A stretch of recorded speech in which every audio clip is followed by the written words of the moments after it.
एक असा प्रश्न जो प्रत्येक कपाशी उत्पादक शेतकऱ्याच्या मनात कायम घर करून असतो, तो म्हणजे कपाशी पिकातील पातेगळ आणि बोंडगळ. ही समस्या आपल्या पिकाच्या उत्पादनावर थेट परिणाम करते आणि जर वेळेच यावर उपाय केले नाही, तर आपलं कष्टाचं पीक आणि उत्पन्न दोन्ही धोक्यात येऊ शकतं. आजच्या या व्हिडिओमध्ये आपण कपाशी पिकात पातेगळ आणि बोंडगळ होण्याची प्रमुख कारणं, त्यावर प्रतिकात्मक उपाय आणि जर ही समस्या उद्भवली तर त्यावर नियंत्रण कसं आणावं, याबद्दल सविस्तर माहिती घेणार आहोत. हा व्हिडिओ शेवटपर्यंत पहा, कारण यात आपण 5 महत्त्वाची कारणं आणि त्यावर सविस्तर उपाययोजना पाहणार आहोत, ज्यामुळे तुमच्या कापूस पिकाचं उत्पादन वाढेल आणि तुम्हाला रेकॉर्ड ब्रेक यश मिळेल. चला तर मग या विषयात खोलावर जाऊया आणि पाहूया की आपल्या पिकाचं संरक्षण कसं करू शकतो. त्याआधी आमचं एक खास व्हॉट्सअप चॅनल आहे, जिथं दररोज शेतीशी संबंधित भन्नाट माहिती मिळते. लिंक डिस्क्रिप्शनमध्ये आहे, एकदा नक्की भेट द्या. तसंच आमचं इंस्टाग्राम अकाउंट देखील फॉलो करा, कारण तिथं सुद्धा तुम्हाला अभ्यासू आणि माहितीपूर्ण कंटेंट मिळत राहतो. तर चला व्हिडिओला सुरुवात करूया. कापूस पिकात पातेगळ आणि बोंडगळ ही एक नैसर्गिक प्रक्रिया आहे, पण जेव्हा गळ अति प्रमाणात होते तेव्हा ती आपल्यासाठी एक मोठी समस्या बनते. कपाशीचं झाड फुलांचे आणि बोंडांच्या माध्यमातून उत्पादन देते, पण जर पाने, फुले किंवा बोंड वेळेआधी गळून पडत असतील तर त्याचा थेट परिणाम आपल्याला उत्पन्नावर होतो. यामुळे आपलं पीक कमकुवत होतं आणि बोंडांची संख्या कमी झाल्याने कापसाचं उत्पादन घटतं.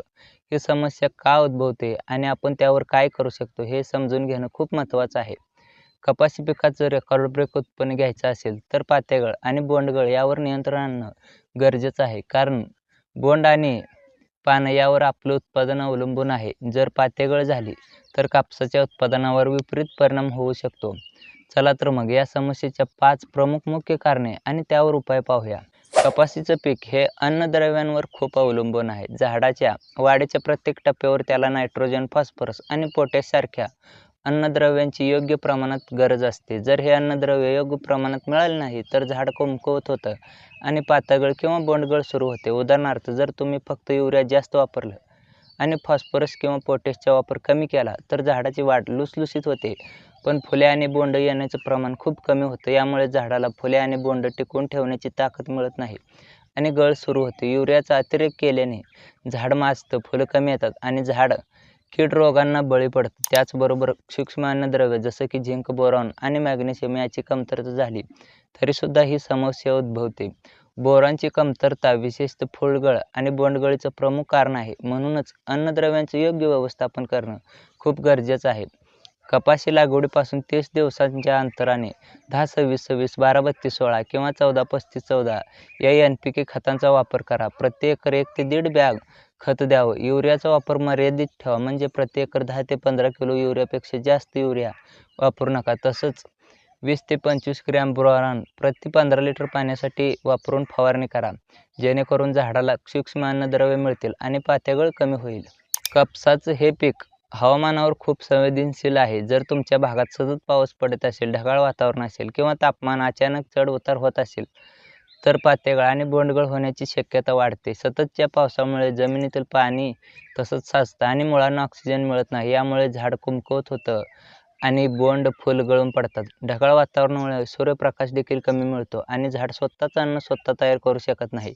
परिणामी फुलांचं परागीभवन नीट होत नाही आणि गळ सुरू होते. तसंच अचानक तापमानात बदल झाला, उदाहरणार्थ 7-8 दिवस सूर्यप्रकाशानंतर अचानक ढगाळ वातावरण आणि पाऊस आला तर झाड ताणावर येतं आणि पातगळ वाढते. अशा परिस्थितीत आपण काही उपाय करू शकतो. प्रथम, कपाशी लागवडीसाठी अशी जमीन निवडा जिथे पाण्याचा निचरा चांगला होतो.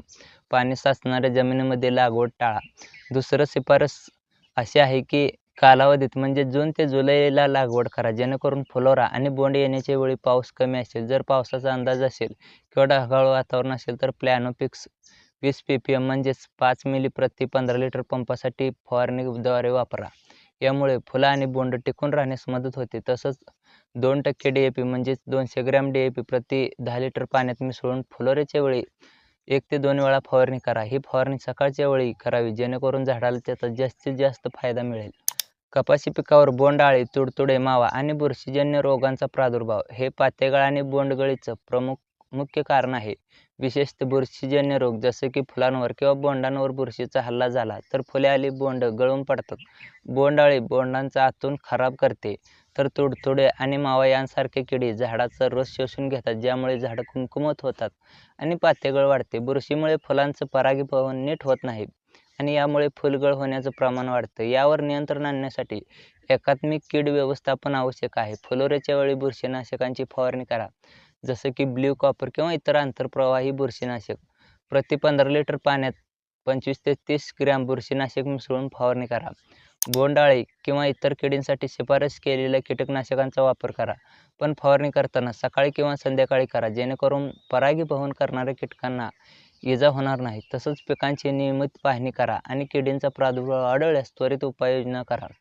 बुरशीजन्य रोग टाळण्यासाठी पाण्याचा निचरा चांगला ठेवा आणि झाडांना हवा खेळती राहील अशी लागवड करा. ढगाळ वातावरण हे कपाशी पिकातील पातेगळ आणि बोंडगळीचं आणखीन एक महत्त्वाचं कारण आहे. जेव्हा 7-8 दिवस सतत ढगाळ वातावरण असतं, तेव्हा झाडाला सूर्यप्रकाश कमी मिळतो किंवा मिळतच नाही. सूर्यप्रकाशाच्या अभावामुळे झाड स्वतःचं अन्न स्वतः तयार करू शकत नाही आणि यामुळे फुलं आणि बोंड गळून पडतात. विशेषतः फुलोऱ्याच्या आणि बोंड येण्याच्या वेळी सूर्यप्रकाश खूप महत्त्वाचा आहे, कारण याच वेळी झाडाला जास्तीत जास्त अन्नद्रव्यांची गरज असते. ढगाळ वातावरणामुळे झाडावर ताण येतो आणि 30 ते 40% फुलगळ होऊ शकते. यावर उपाय म्हणून जर हवामान खात्याने पावसाचा किंवा ढगाळ वातावरणाचा अंदाज वर्तवला असेल, तर याआधीच संरक्षण उपाय करा. प्लॅनोफिक्सची फवारणी करा, म्हणजे प्रति 5 ते 10 मिली 15 लिटर पंपासाठी फुलोऱ्याच्या वेळी करा. यामुळे फुलगळ 7 ते 10% पर्यंत कमी होऊ शकते. तसंच 2% DAP किंवा 75 ग्रॅम महाधन फ्लॉवरिंग स्पेशल प्रति 15 लिटर पाण्यात मिसळून फवारणी करा. हे टॉनिक झाडाला ताण सहन करण्याची ताकद देतं आणि फुलगळ कमी करतं. तसंच पिया इंडस्ट्रीचं बायोविटा एक्स, जे समृद्धी शैवाळापासून बनलेलं आहे, 40 ते 60 मिली प्रति 15 लिटर पाण्यात मिसळून फवारणी करा. यामुळे झाडाला पोषक तत्व मिळतात आणि पातेगळ कमी होते. कापसाची लागवड जर उशिरा झाली असेल तर पातेगळ आणि बोंडगळीचं प्रमाण वाढतं. उशिरा लागवड केलेल्या फुलोरा आणि बोंड येण्याची वेळ हवामान अनुकूल राहत नाही आणि यामुळे झाडावर ताण येतो. तसंच झाडांमधील अंतर कमी असेल तर झाडांमध्ये अन्नद्रव्य आणि पाण्यासाठी स्पर्धा निर्माण होते. यामुळे झाडाला पुरेसे अन्न मिळत नाही आणि पातेगळ आणि बोंडगळ वाढते. यावर उपाय म्हणून शिफारस केलेल्या वेळेत म्हणजे जून-जुलैमध्ये लागवड करा. झाडांमधील अंतर योग्य ठेवा, जसे की 3 ते 3 फूट किंवा 4x12 फूट, जेणेकरून प्रत्येक झाडाला पुरेसं अन्नद्रव्य, पाणी आणि सूर्यप्रकाश मिळेल. तसंच लागवडीपासून 30 ते 40 दिवसांनी वाढरोधकांचा वापर करा, जसं की क्लोरमेक्वाट क्लोराईड, ज्यामुळे झाडांची कायिक वाढ कमी आणि नियंत्रित राहते आणि फुलोऱ्यावर लक्ष केंद्रित होतं. यामुळे पातेगळ आणि बोंडगळ कमी होण्यास मदत होते. कापूस पिकातील पातेगळ आणि बोंडगळ ही समस्या पूर्णपणे थांबवणं कठीण आहे, पण योग्य व्यवस्थापन आणि वेळेची उपाययोजना केल्यास आपण ही समस्या मोठ्या प्रमाणात कमी करू शकतो. वरील 5 कारणांवर लक्ष ठेवा: अन्नद्रव्यांचा असंतुलित पुरवठा, हवामानातील बदल, किडी आणि रोग, ढगाळ वातावरण आणि उशिरा लागवड. प्रत्येक कारणासाठी आपण एक उपाय पाहिला, जसे की NPK खतांचा योग्य वापर, प्लॅनोफिक्स किंवा DAP फवारणी, बुरशीनाशक आणि कीटकनाशकांचा वापर आणि वेळेवर लागवड. याशिवाय महाधन फ्लॉवरिंग स्पेशल किंवा बायोविटा एक्स यांसारखे टॉनिक वापरून तुम्ही तुमच्या पिकाला ताकद देऊ शकता. तर मित्रांनो, तुमच्या कष्टाला आणि मेहनतीला यश मिळावं यासाठी आम्ही हा व्हिडिओ तुमच्यासाठी घेऊन आलो आहोत. हा उपाययोजना करून पहा आणि तुम्हाला 100% चांगले परिणाम मिळतील. जर तुम्हाला हा व्हिडिओ आवडला असेल तर लाईक करा, शेअर करा आणि चॅनलवर नवीन असाल तर चॅनलला सबस्क्राईब करा. तुमच्या शेतीसंबंधी कोणतेही प्रश्न असतील तर कमेंट्स बॉक्समध्ये नक्की लिहा. मी उत्तर देण्याचा प्रयत्न करेल. तर चला भेटू पुढच्या अशाच एका नवीन आणि इंटरेस्टिंग व्हिडिओमध्ये.